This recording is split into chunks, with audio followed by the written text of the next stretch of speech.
Shalakaya. Shakshuru meditam janate sme shigula vedama. Namam Vishnu Padaya Goranga Plestaya Lupini Shibhakti Vibudaya Bevanete Lamine. Namam Vishnu Padaya Gora Plestaya Bhutari. Shimad Bhakti Pramodaya Puri Goswamiti Lamine. Namam Vishnu Padaya Krishna Plestaya Bhutari. Shimate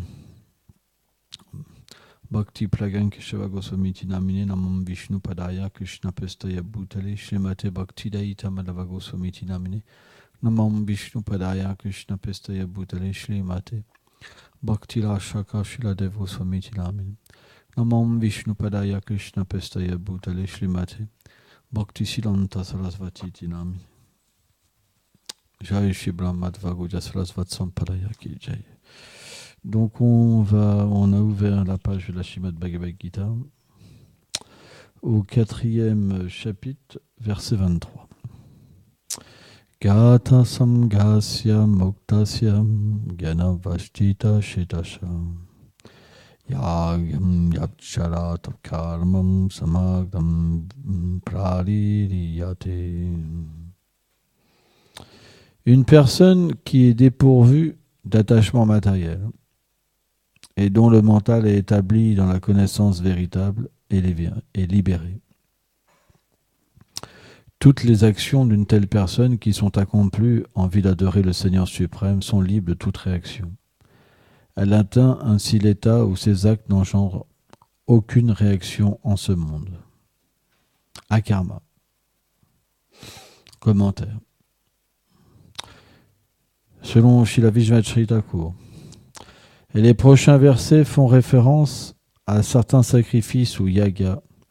Lorsque l'action est engagée dans le sacrifice, les réactions des actes sont dissoutes, ce qui amène l'être à un état d'inaction.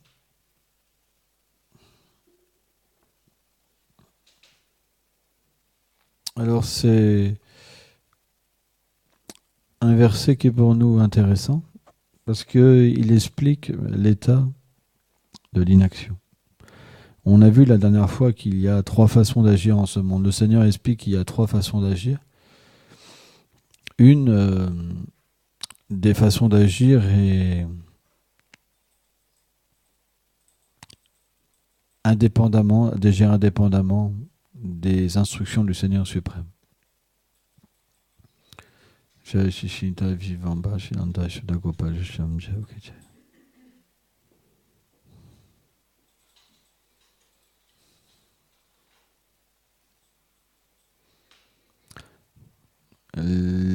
L'univers matériel est régi par des lois. Et ces lois sont ce qu'on appelle les Védas. Dès le début, en fait, de la création, le Seigneur donne la connaissance pour que les êtres vivants puissent s'engager dans des sacrifices. Sacrifice, ni plus ni moins, c'est d'engager ces actes pour plaire au Seigneur suprême. C'est pourquoi les Védas sont des sacrifices, en fait. Et quand on est complètement absorbé dans cet état d'offrir sa vie au Seigneur suprême, alors les mêmes actions qui ont engendré des conséquences dans ce monde, parce qu'on agissait pour notre plaisir, alors n'engendrent plus de conséquences. Alors comment on peut comprendre ça ? On peut comprendre que quand l'activité est parfaitement accomplie, cette activité engendre la connaissance de l'être dans l'éternité. On dit Krishna Chaitanya, la conscience de l'être dans l'éternité. En fait, ces actes parfaits ont le pouvoir de révéler en eux-mêmes la relation qui existe entre nous et le Seigneur suprême. Pourquoi ? Parce que quand le Seigneur est satisfait, quand le Seigneur est satisfait par notre service, alors il se révèle. C'est le principe. Bhaktivam Jhanati. Seule la dévotion peut permettre à une personne de comprendre le Seigneur suprême, de voir le Seigneur suprême, d'être avec lui. Il y a une histoire qui est pour nous très intéressante, c'est l'histoire de Gopkumar dans le Brihad Bhagavatamrita. Gopkumar, le Seigneur lui-même explique que donc, Krishna, il n'est pas sous l'égide de la loi du karma. Tout existe par lui et pour lui. Il y a une théorie, Karma Mimamsa, une philosophie qui dit que même Dieu est sujet à la loi du karma. Hein? Quand Krishna avait discuté avec Nanda Maharaj sur le Indra Puja, sur le sacrifice de Indra, il avait donné ces arguments-là à Nanda Maharaj. Karma Mimamsa. Que même le Seigneur suprême serait sujet à la loi en fait, du karma. Il avait joué avec Nanda Maharaj, comme ça. Parce que le Seigneur peut faire ça. Et donc, à un moment, quand il a parlé à Gopkumar, Gopkumar, c'était un petit pâtre. Et donc, il était dans le monde matériel et il cherchait son Seigneur. Et le Seigneur suprême, il dit, bien que il aurait dû rester dans le monde matériel encore, Krishna, par compassion, il a été même au-delà de ce que Gopkumar pouvait recevoir. Il a pris l'apparence d'un gourou, il est venu initier Gopkumar.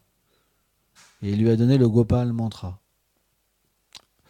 Le Gopal Mantra, on le reçoit, c'est quand on prend la seconde initiation, on reçoit ce mantra.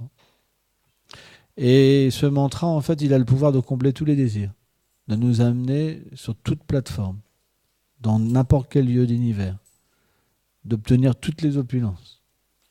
Et donc Gopkumar, par ce mantra, il a pu atteindre différentes planètes, différents postes. Mais il n'était jamais satisfait. Et un jour, il est arrivé à Vaikuntha.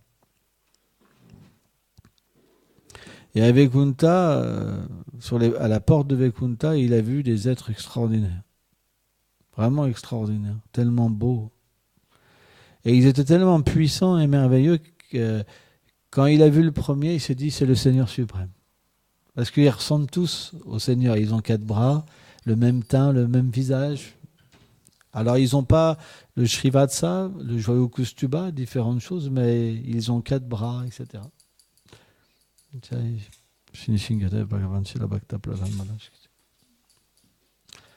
Et donc, quand il voyait un être de Vaikuntha comme ça, il lui rendait les hommages. Et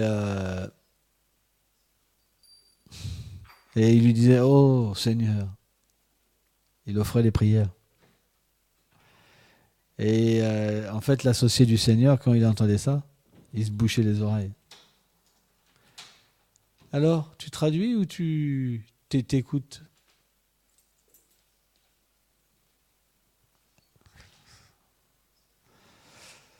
Et donc, il en a vu un. Et puis un autre est arrivé encore plus puissant. Et il s'est dit, lui, c'est le Seigneur suprême. Et donc, il a offert les hommages encore. Et les prières. Et l'autre, il s'est encore bouché les oreilles. Vishnu, Vishnu. Seigneur, protège-moi. Et donc, finalement, il a été témoin de choses tellement merveilleuses. Et donc, le Seigneur était dans ses appartements. Et il ne pouvait pas encore voir le Seigneur suprême. Donc il était malheureux. Mais donc les associés du Seigneur Narayan ont commencé à lui expliquer comment réagir quand il va voir le Seigneur, comment faire, etc. etc., etc. Parce que c'est l'opulence avec Kunta. Et puis il faut savoir que Gopkumar, quand les associés du Seigneur sont venus le chercher sur la planète Terre, il a refusé d'avoir un corps à 4 bras. Il voulait garder son corps de pâtre. Parce que éternellement, en fait, c'est un pâtre. Et la forme à 4 bras, elle n'est pas désirable, en fait, pour un associé de Krishna, quoi. Et donc, Gopkumar attendait. Et donc, à un moment, on l'a introduit. Donc il a passé plusieurs portes. Et quand il passait en fait les portes, il a vu des êtres tellement merveilleux aussi, qui n'avaient pas forcément que des formes à quatre bras, qui avaient des formes de démons, de demi-dieux, voilà. Toutes sortes d'êtres vivants. Et donc finalement, il a pu être introduit au Seigneur suprême. Et là, quand il a vu le Seigneur suprême, waouh! Il a commencé à vouloir courir vers le Seigneur suprême. Il pleurait. Et d'un seul coup, il est tombé inconscient. Et donc, il s'est remis de son extase. Et le Seigneur lui a dit comme ça euh, que sa dévotion lui était tellement agréable. En fait, et qu'il avait séjourné pendant tellement de vie dans l'univers matériel, mais qu'il avait fait cet arrangement pour lui de venir le libérer. Il avait tout fait en fait pour qu'il revienne à lui. Tu vois. Mais à un moment, parce que le Seigneur avec Kunta, il prend différentes formes aussi. Et c'est comme des scènes, des décors qui changent en fait. Ses associés assument d'autres formes, etc., etc., etc. Et à un moment, il a pris la forme de Krishna, Gopal. Et Lakshmi Devi a pris la forme de Radha. Et Dara, elle a pris la forme de Chandravali. Et là, quand Gopkumar, il a vu en fait Gopal comme ça, il a voulu, comment dire, étreindre Krishna. Et là, les associés en fait de Vaikunta, ils n'ont pas accepté ça. Ils disent tu peux pas faire ça ici. Et ils lui ont dit en fait leur mood, il était d'adorer le Seigneur. Donc il lui a dit en fait parfois le Seigneur de Vaikunta prend la forme de Krishna pour tromper les démons, pour tuer les démons. Mais c'est juste un aspect pas important, quoi. Hein, pour le Seigneur, s'occuper de vaches, c'est pas... hein, hein. Et donc il est devenu très malheureux, parce qu'il a compris que bien que le Seigneur était là, c'était pas sa relation éternelle avec lui. Et donc il pouvait pas être satisfait avec le Seigneur de Vaikunta. Parce que la peur, l'opulence était là. Et il n'y avait pas d'intimité. Quand il voulait embrasser Gopal, c'était pas possible.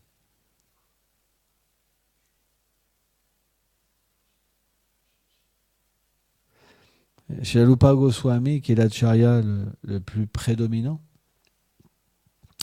puisque c'est expliqué qu'il est le cœur même de Srimati Radharani.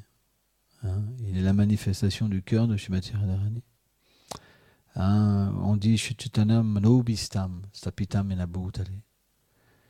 Hein, Manobhistam, celui qui a pu comprendre le cœur de Mahaprabhu.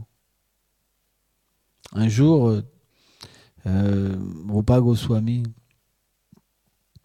parce qu'il a été chargé par Chaitanya Mahaprabhu d'écrire des livres, il a écrit un verset qui explique en fait l'état d'âme de Srimati Radharani dans la séparation. Et Radharani est venu rencontrer une fois Krishna, hein, qui faisait un sacrifice, hein, à Kurukshetra. Et Radharani, donc, elle avait exprimé cette pensée. Bien que je sois avec toi, hein, bien que nous soyons de nouveau réunis, j'aimerais tant être au bord de la Yamuna et que tu puisses jouer la 5e note de ta flûte. Et Chaitanya Mahaprabhu méditait beaucoup sur ces sentiments-là. Il était très absorbé dans ces sentiments. Et on voit les dernières années de sa vie, Simplement, il a fait que plonger profondément dans cet océan de l'état d'âme de Srimati Radharani. Et quand Chaitanya Mahaprabhu est venu voir Srila Rupa Goswami, parce que Srila Rupa Goswami, il se sentait intouchable. Il se sentait tellement impur qu'il ne voulait même pas être proche du temple de Jagannath. Donc lui et Haridas Thakur, ils avaient des petites huttes. Et tous les jours, le Seigneur venait les voir. Et un jour que Rupa Goswami était en train de faire ses ablutions, il est venu en fait dans sa hutte. Et Rupa Goswami, il avait écrit ce verset sur une feuille de palme et il l'avait mis en fait au plafond de sa hutte. Et quand Chaitanya Mahaprabhu il est rentré dans la hutte, il a vu quelque chose qui brillait en fait. Quelque chose qui était vraiment attirant, vraiment merveilleux.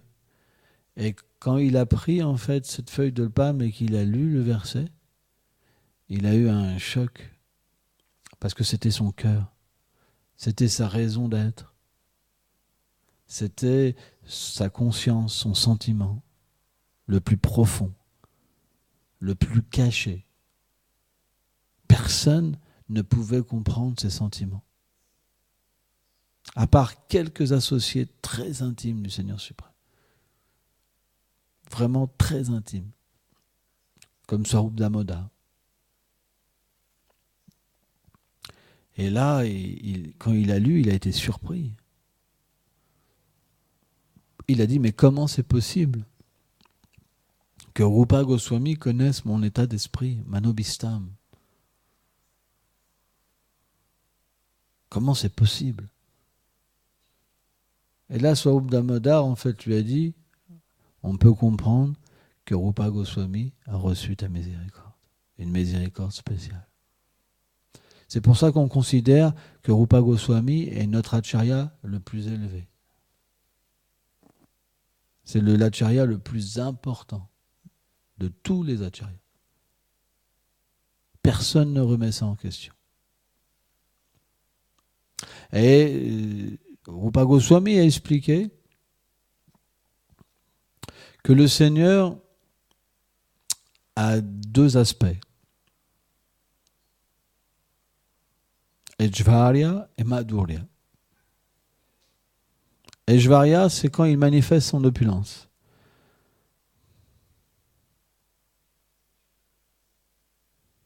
Et Madhurya, quand il manifeste sa douceur. Mais plus l'Ejvarya, l'opulence est manifestée, et moins il y a d'intimité entre les dévots du Seigneur et le Seigneur suprême. Et plus la douceur est manifestée, plus elle cache les opulences du Seigneur, et plus la relation d'intimité est possible entre les dévots du Seigneur et le Seigneur suprême. C'est pour ça qu'il explique que l'aspect le plus élevé, Swami explique que c'est l'aspect de Shama Sundar. Parce que en tant que Shama Sundar, il n'y a plus d'opulence. Ces opulences sont cachées. Et à ce moment-là, en fait, la relation qui unit les dévots avec le Seigneur suprême, c'est une relation basée que sur l'amour et l'affection. Au point que Mère Yashoda, elle tire les oreilles de Krishna. Les gopis, elles font des reproches à Krishna. Que Krishna touche son front, les pieds de Srimati Radharani. Qu'avec ses larmes, il lave les pieds de Srimati Radharani. Qu'il fait la tresse de Srimati Radharani. Qu'il décore ses cheveux. Avec une vous ne trouverez jamais ça. Vous trouverez la crainte. C'est ce qu'expliquent les acharyas. C'est pour ça qu'ils disent que le préma n'existe qu'à Golok Vrindavan, le vrai préma. Parce que les autres prémas, les autres amours sont teintés d'une révérence. Or, dans la révérence, il y a une limite à l'amour.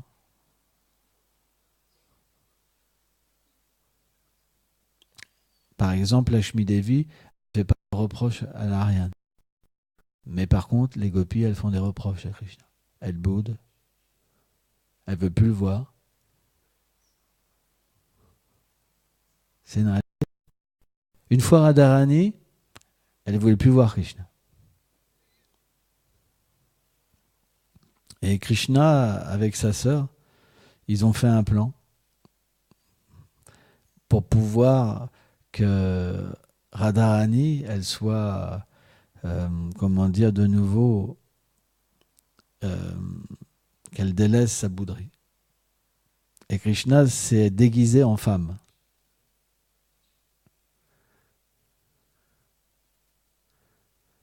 Et il a mis des fleurs champaka pour faire une poitrine.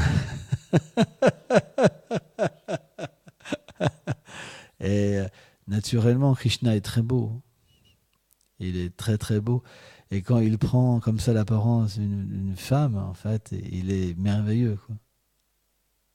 Et donc, il a pris le nom de Kalavati, je crois, c'est ça, Kalavati.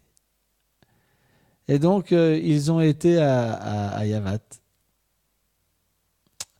Et quand les associés de Radharani, comme Lalita, Vishaka, etc., ils ont vu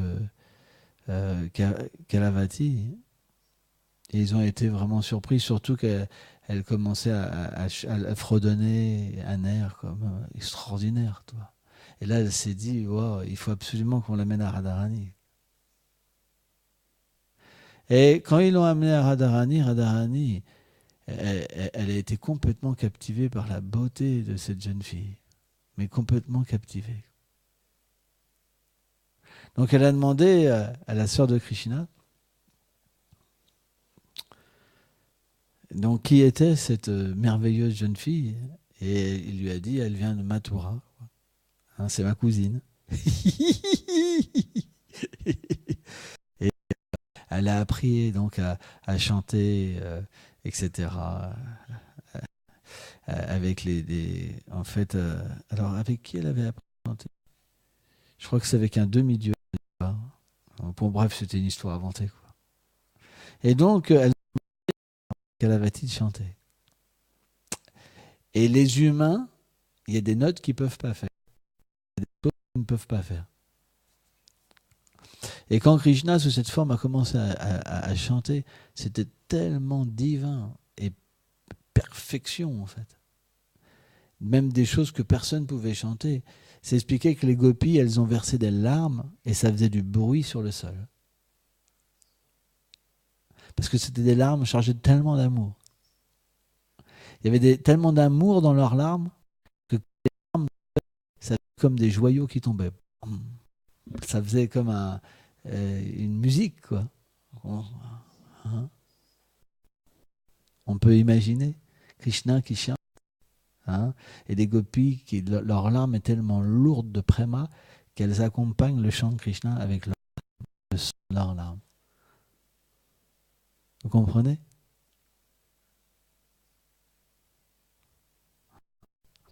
Et donc à un moment, ils ont voulu l'habiller différemment.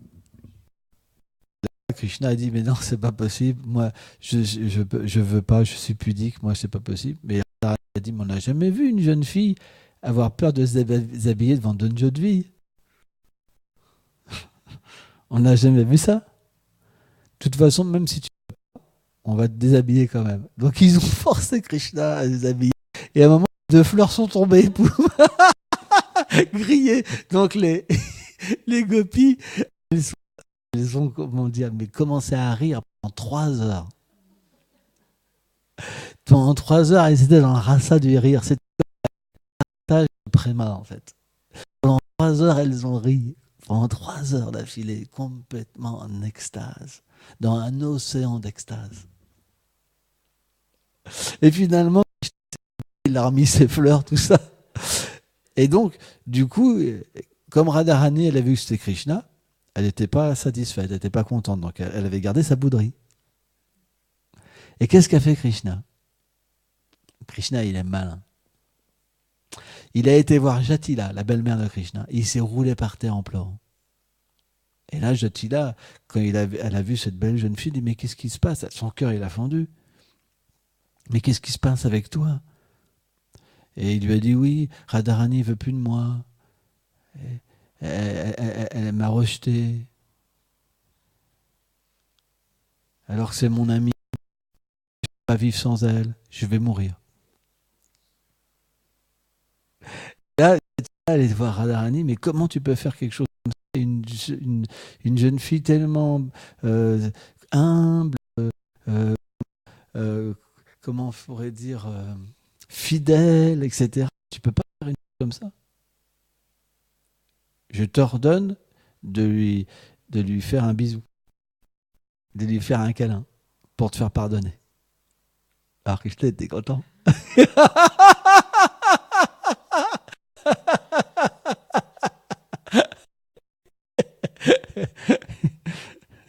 Et en plus, il lui a dit, et pour la peine, tu resteras avec cette jeune fille toute la nuit avec laquelle on en lit. Donc Krishna, comme ça, il a réussi à enlever la bauderie de Srimati Radharani. Il n'y a pas cette douceur avec Kunta. Parce qu'avec Kunta, on adore Dieu, la personne suprême. Il n'y a pas ces lila si doux. C'est la conclusion de Rupa Goswami. C'est pas la mienne. Souvent, Acharya Dev, chez la Bhakti Vibhuda Swami Maharaj, il explique ça. Il dit ça vient des Acharyas. Il n'y a pas. Rupa Goswami, il dit c'est pour ça que l'aspect suprême du Seigneur, c'est Shama Sundar. Parce que c'est les lilas les plus intimes, les plus élevés.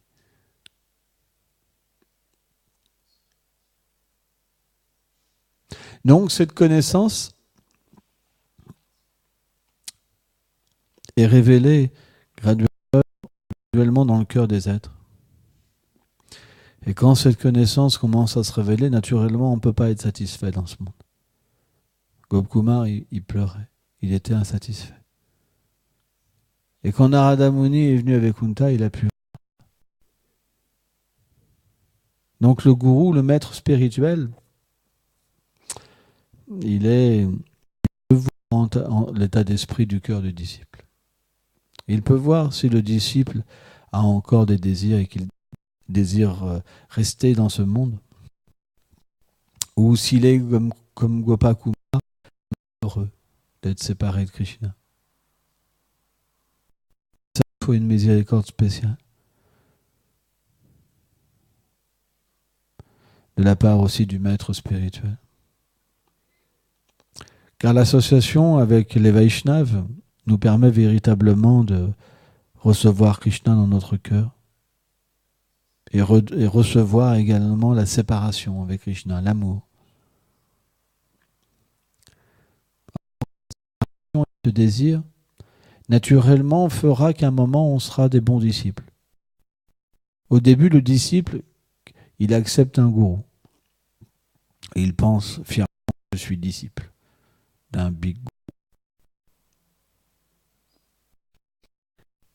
Et il aime bien qu'on le respecte en tant qu'un bon disciple, un grand disciple du gourou. Donc on cherche quelque part la position. Mais quand on reçoit véritablement la miséricorde du maître spirituel, un disciple il se lamente. Il pense, mais je suis construit comme un papillon, ou je sais pas quoi, une prison, un ver de soie, un ver. C'est une prison en fait. Un cocon, une prison. Et par ce désir de voir la renommée, alors maintenant, nombreuses personnes m'adorent comme un grand dévot, mais en fait, je suis perdu. Voilà ce que pense une personne du Seigneur.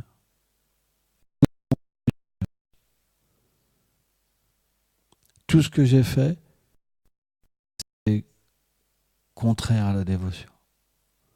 J'ai été un si grand tricheur. Mais maintenant, par la je ressens que je dois être sauvé de cette prison. Je ressens vraiment que je dois être sauvé. Et naturellement, à ce moment-là, le maître spirituel devient très miséricordieux. Parce que le disciple, il devient qualifié en fait. Il devient qualifié pour recevoir un enseignement supérieur. Et qu'est-ce que c'est cet enseignement? C'est la douceur et l'amour.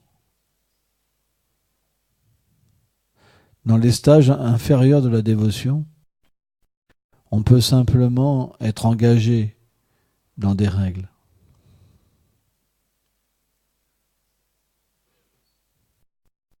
Avec la déité. Alors c'est très important.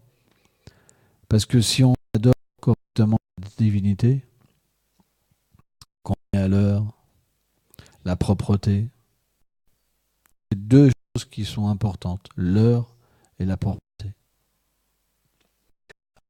Vraiment, on sera introduit dans l'intimité et la douceur et l'amour. Mais au début, si on n'a pas cette miséricorde, alors on doit suivre les directives du maître Bhakti. Or, cette Vedi Bhakti, elle nous ouvre naturellement du monde transcendantal.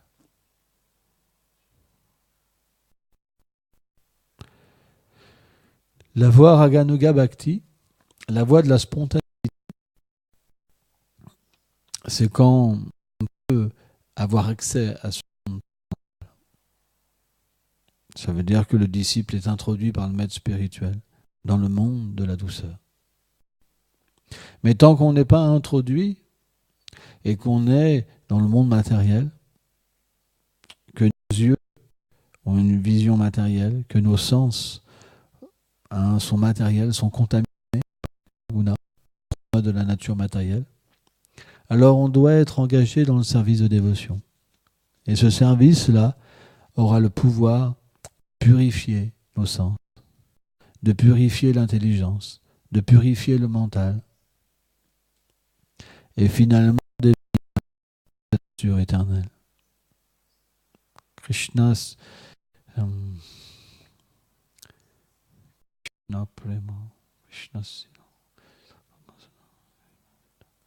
et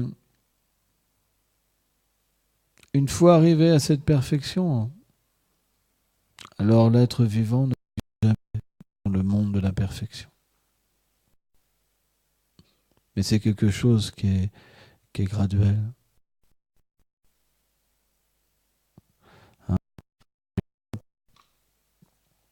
Dans ce verset, Krishna dit une personne qui n'a plus d'attachement. Donc déjà, la voie de la perfection, ça veut dire qu'il n'y aura plus d'attachement. Plus d'attachement, ça veut dire même pour enfant, même pour mari, même pour femme, pour fortune, pour patrie, il n'y a plus d'attachement. L'être devient libre. Complètement libre.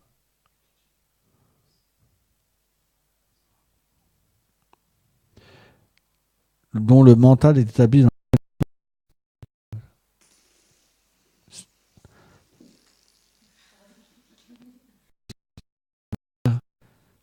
là on parlait de détachement. Voilà. C'est l'anneau de mariage qui est parti là.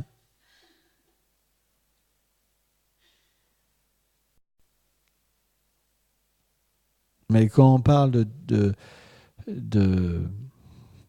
détachement, on ne parle pas forcément d'abandon. Mais on le mental, à travers l'âme, à travers la connaissance qui s'établit en l'âme, voit la réalité dans chaque chose.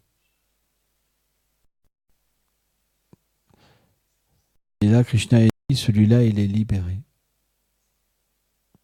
Et toutes ces actions qu'il accomplit en vue de m'adorer, alors sont libres de réaction en ce monde. C'est intéressant, si on regarde bien, tout le monde. Par exemple, dans le monde des bikers, ils pensent qu'en roulant sur la route, c'est la liberté. Tout le monde invente une sorte de liberté. Vous comprenez ? Mais la véritable liberté, elle est sur un autre plan.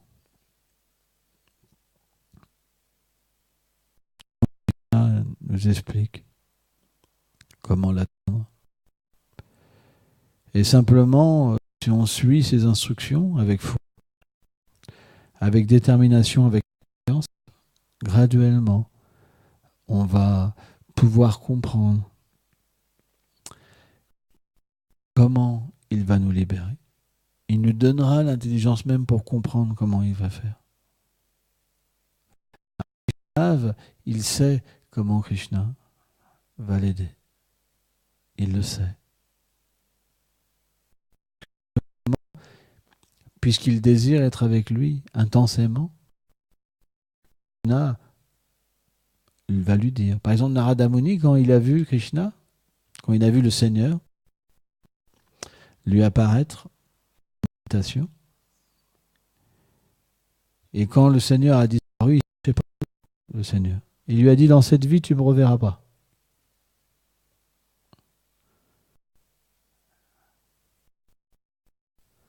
Mais dans ta prochaine vie, oui. Tout le temps. Vous comprenez ? Donc un Vaishnava, il sait le futur. Parce que le Seigneur suprême a de protéger son dévot. Parfois, le dévot ne pourra pas revoir le Seigneur, même dans cette vie. Comme Narada Muni, par exemple. Et parfois, un dévot du Seigneur peut accomplir son service même dans ce corps. En fait. Plein de choses sont possibles. Hein ? Mais ça n'empêche que le Seigneur fera les arrangements pour qu'on revienne comme ça. C'est lui-même personnellement, en fait, qui a pris la forme, en fait, du gourou pour sauver son dévot.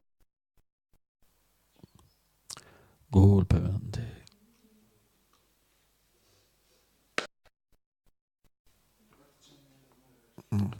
Alors, je ne sais pas s'il a compris grand. T'as pu comprendre grand-chose, un petit peu ? Tu sais ?